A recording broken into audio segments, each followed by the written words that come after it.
संताजी घोरपडेंचं पराक्रम, सर्जाखानाला नाक घासायला लावणारा संघर्ष. सन 1689 हे मराठा साम्राज्यासाठी संकटांचे पर्व होते. छत्रपती संभाजी महाराजांची क्रूर हत्या, रायगडचा पडाव आणि औरंगजेबाने छत्रपती राजाराम महाराजांचा पाठलाग करत दक्षिणेतील गड किल्ल्यांवर चाल करून येणं, या सर्वांनी मराठा सत्ता मुळापासून उखडण्याचा प्रयत्न केला. परंतु मराठ्यांनी हत्तीवर चढलेल्या शत्रूला पायाखाली चिरडण्याची ताकद दाखवत स्वराज्याचं मूळ अधिक भक्कम केलं.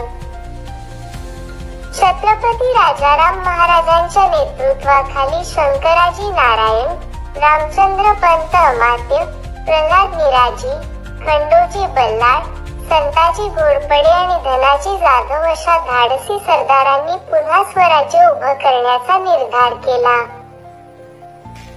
सर्जाखानचा साताऱ्यावर हल्ला.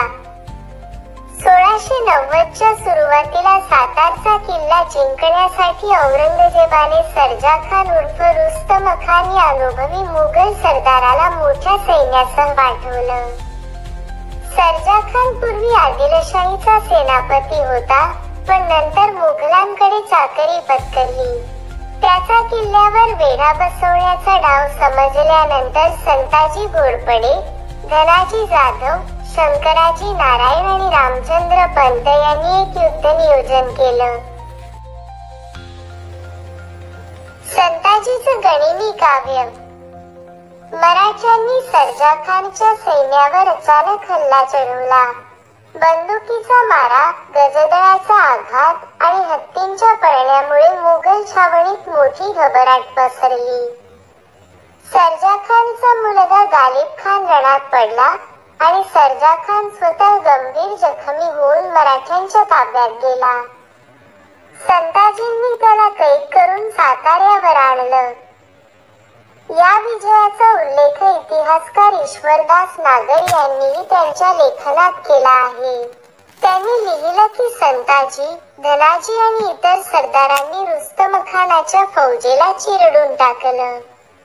सर्जाखानचा मुलगा गालिब आणि त्याचे हजारो सैनिक या लढाईत मरण पावले. हंबीररावांचं उदात्तता आणि शौर्य. सर्जाखान पकडला गेल्यानंतर त्याच्या छावणीत भीतीचं वातावरण निर्माण झालं. त्याच्या बेगमा आत्महत्या करण्याच्या तयारीत असताना सातारगडावरील हंबीररावांनी मोठ्या माणुसकीने त्यांना अशा कृतीपासून परावृत्त केलं. सर्जाखान जिवंत आहे, आम्ही तुमच्यावर हल्ला करणार नाही, असे त्यांनी स्पष्ट सांगितले.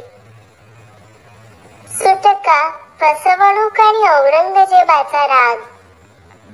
सर्जाखानाच्या काही बेगमांनी साध्या वेशात आपण दासी आहोत असं भासवून मराठ्यांना चकवले आणि बादशाही मुलखात पोहोचल्या.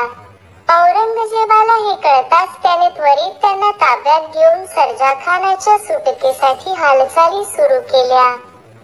मात्र संताजींनी ठणकावून सांगितलं, 1,00,000 होऊन द्या तरच सुटका. सर्जाखानाने आपली आई व मुलगा ओलीस ठेवून ही रक्कम देण्याचं कबूल केलं.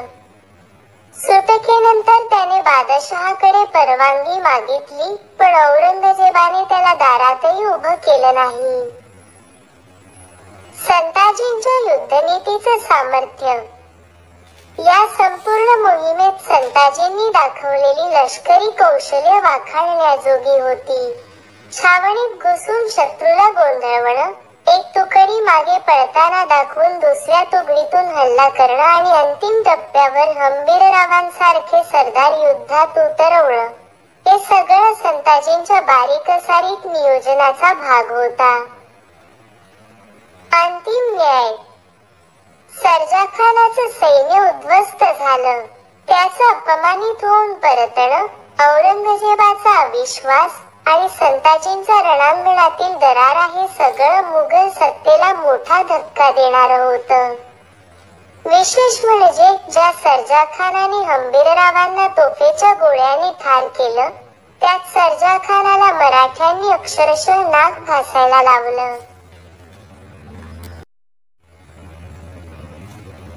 स्वराज्य टिकवण्यासाठी हे बलिदान, नियोजन आणि धैर्य आजही इतिहासाच्या पानांवर तेजस्वी आहे. संताजींसारख्या योद्ध्यांनी दाखवलेली शौर्यगाथा ही मराठी अस्मितेचं प्रतीक ठरते. मला जर हा व्हिडिओ आवडला असेल तर नक्की या व्हिडिओला लाईक, शेअर, कमेंट आणि सबस्क्राईब करा. धन्यवाद.